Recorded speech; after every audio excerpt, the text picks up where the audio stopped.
ফুটবলাররা ক্লাবে খেলে কারি কারি অর্থ উপার্জন করেন। সেই অনুপাতে জাতীয় দলের ফুটবলাররা সুযোগ সুবিধা, সম্মান ও দেশের জন্য খেলে থাকেন। জাতীয় দলের ফুটবলারদের সুযোগ সুবিধা বিভিন্ন দেশের ফেডারেশনের সামর্থ্য ও নীতির উপর নির্ভর করে। বাংলাদেশ জাতীয় ফুটবল দলের ফুটবলারদের সুনির্দিষ্ট কোনো ম্যাচ ফি নাই।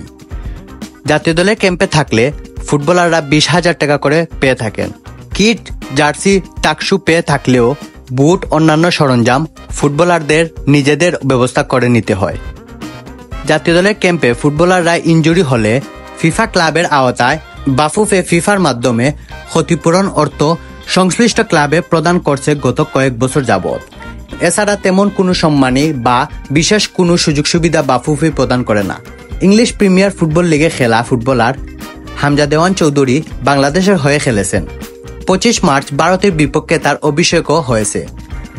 বাংলাদেশের হয়ে প্রথম ম্যাচ খেলায় হামজাকে বাফুফে কেমন সুযোগ সুবিধা প্রদান করেছে এটা নিয়ে ফুটবল অঙ্গনে কৌতূহল রয়েছে। হামজা ম্যানচেস্টার থেকে বাংলাদেশে এসেছেন, আবার বাংলাদেশ থেকে ম্যানচেস্টারে গিয়েছেন। ইংল্যান্ড ঢাকা ইংল্যান্ড বিমান টিকিট বাফুফে বিজনেস ক্লাসই প্রদান করেছে।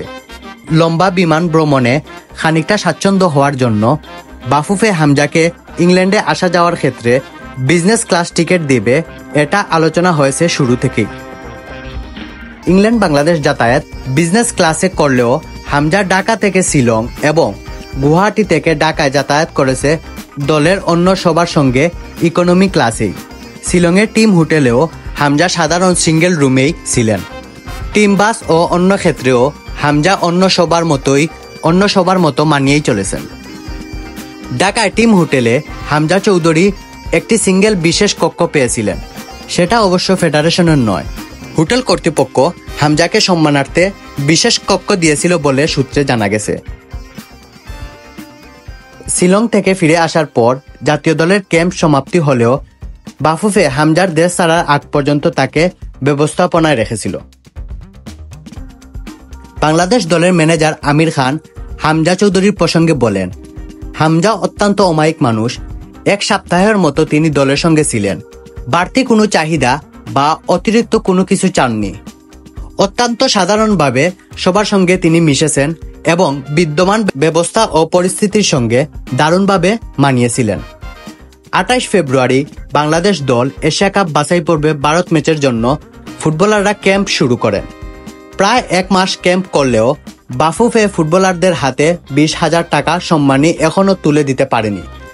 হামজার ক্ষেত্রে সম্মানী কি অন্যদের মতো প্রায় $200 সমমান না আরও বেশি, এটা বাফুফের জাতীয় দলের সংশ্লিষ্ট ব্যক্তিবর্গ নিশ্চিত করতে পারেননি। বিষয়টি বাফুফের সভাপতি ও জাতীয় দল কমিটির চেয়ারম্যান তাবিদ আওয়ালি বিশেষভাবে দেখছেন। তিনিও এ বিষয় নিয়ে কোনো কিছু প্রকাশ করতে চান না।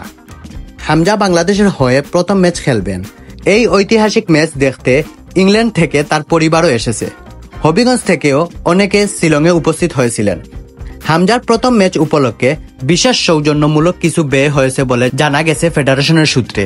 এই ব্যয় ফেডারেশনের ফান্ড থেকে নাকি সভাপতি তাবিদ আওয়াল নিজেই বহন করেছেন কিনা এটা এখনো নিশ্চিত হওয়া যায়নি।